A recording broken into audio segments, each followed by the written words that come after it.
Chapter 2. What are we doing wrong now?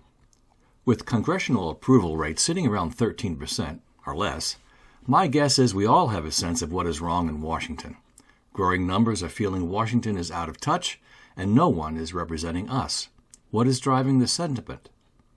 Our nation had once been driven by the primary motivation of doing right. Plenty of bumps along that road. However, the fight to free Europe twice, Korea, and to keep the world safe from communism in the 60s and 70s was, in the balance, focused on maximizing global freedom. The American thought was individual liberty best served economic development and drove prosperity. As always, other ideologies were at work, and the natural law of self-interest grew. Cracks in the liberty for all America started to become apparent. For example, a former U.S. president actually referred to fellow citizens as enemies. This shocking statement was just one example of the rising conflict between ideologies. It is easily argued that the traditionalists and the modern progressives created the polarized political environment of today. To win political battles and power, fear and hate are the tools of the trade.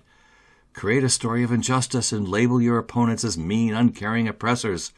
Welcome to America. We have the ATF, EPA, and other unelected agencies illegally creating laws to achieve a political goal. Rather than maintaining the necessary vigilance of our military, we prioritize DEI goals. It seems overnight BLM, transgender, increasing sexual nuances, migrants, that's really illegal immigrants, etc., pop up and some politician proclaims their unfair treatment in society. The agencies designed to protect us from this folly, like the media and DOJ, have abandoned their mission and picked political sides. America sat back in our recliners, content to yell at the TV news, or just ignore it all.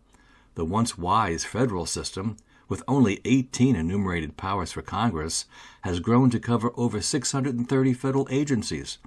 Freedoms for the individual have been usurped by this monstrous central government. The states, too, let their rights and responsibilities pass over to Washington. Washington chronically spends more than we can afford and more than taxes can cover, and it wants more. Always more. From a business or economic perspective, this is untenable. The system will break.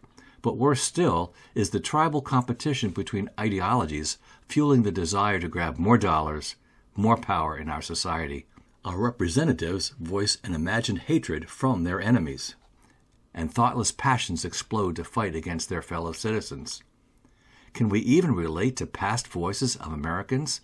Like George Washington, quote, "If freedom of speech is taken away, then dumb and silent we may be led like sheep to the slaughter."